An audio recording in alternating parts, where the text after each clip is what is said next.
fact. I'm All talking about you. All right. Is it not the same thing? What? No, Negro. We are taught that all people are named after country. Chinese are named after China. Cubans are named after Cuba. Irish people are named after Ireland.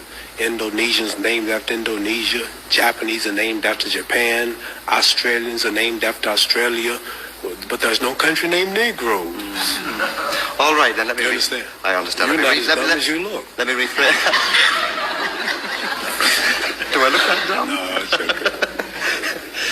What I really mean is, did you... History of ourselves, the history of our true religion, our nationality, our names. See, we don't have our names, you know. I notice how proud you all are, proud of your names.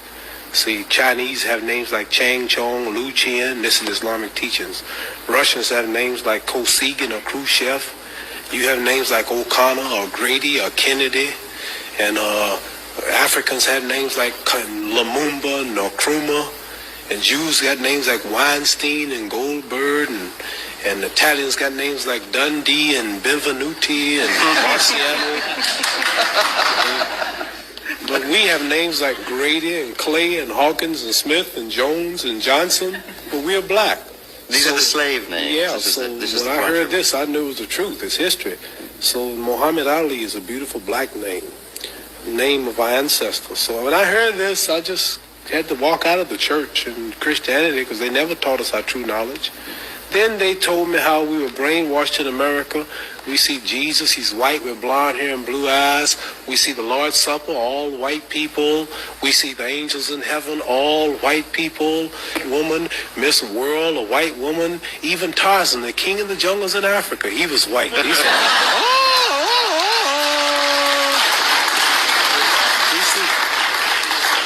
We see a white man swinging in Africa, with a diaper on.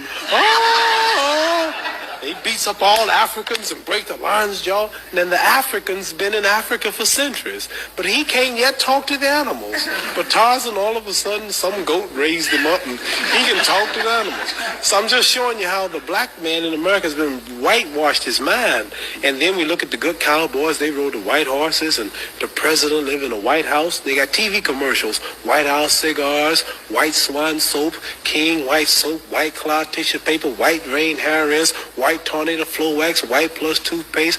The president lived in a White House, and the angel food cake was the white cake, but the devil food cake was the chocolate cake.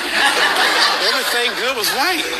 And when I heard this, I said, boy, this is the truth. So our religion teaches us the knowledge of ourselves, the knowledge of our culture, the knowledge of our history, makes us want to be with our own, marry our own, live with our own, clean up ourselves, do for self, quit forcing ourselves in white neighborhoods, but clean our own neighborhoods, makes us proud, makes us identify with our own brothers throughout the world. And after I heard this, being an intelligent man, then like I'm not only a winner in boxing or my stand on the draft, I'm a winner also in the movement that I follow for my people. And the only leader is Elijah Muhammad, who we believe was taught by Allah, God himself, to teach the so-called American Negroes the truth that's been hidden from them for 400 years, which will free them.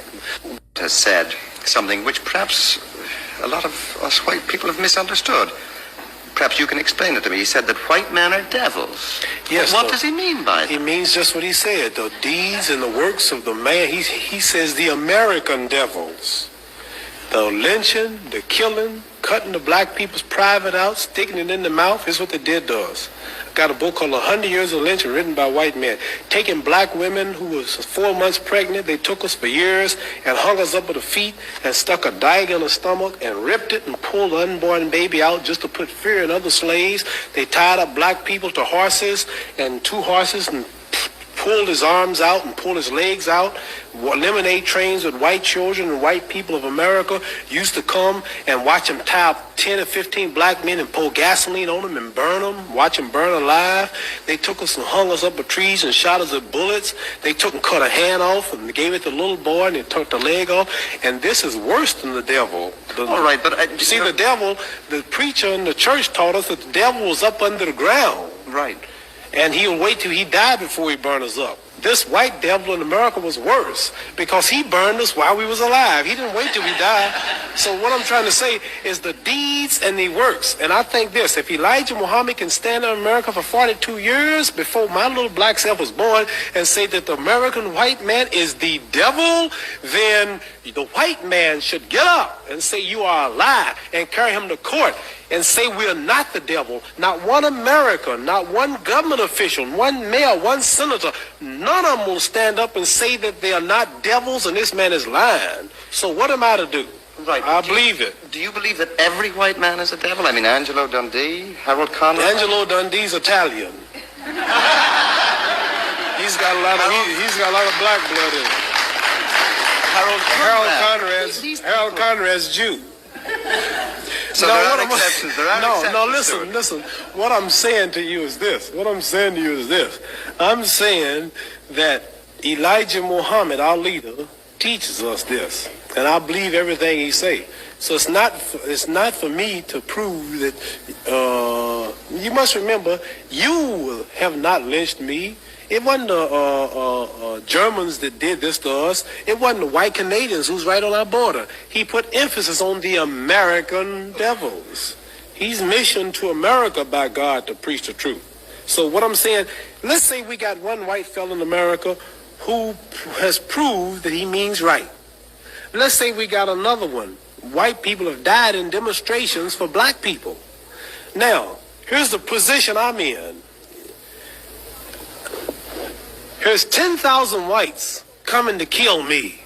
And in those 10,000, or let's say here's 10,000 rattlesnakes coming to bite me. And in those 10,000, there was 1,000 that didn't mean no harm. And I knew there was a good 1,000 snakes out there. But they all look alike. Now, what should I do? Should I keep the door open and let the 10,000 in, hoping that the 1,000 will unite and save me and one bite or kill me? Or should I just be safe and shut the door? So we have white people say, I mean right. I have a black husband. Oh, my children are black. I love everybody. I really believe you. But I'm sorry, man, there's 10 more thousand behind you that don't feel that way. I'm just sorry, but what am I going to do?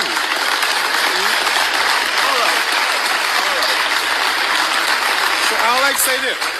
That I know, I'll bet my hand on my family's life now that there's some whites that mean right and sorry that they're from this race.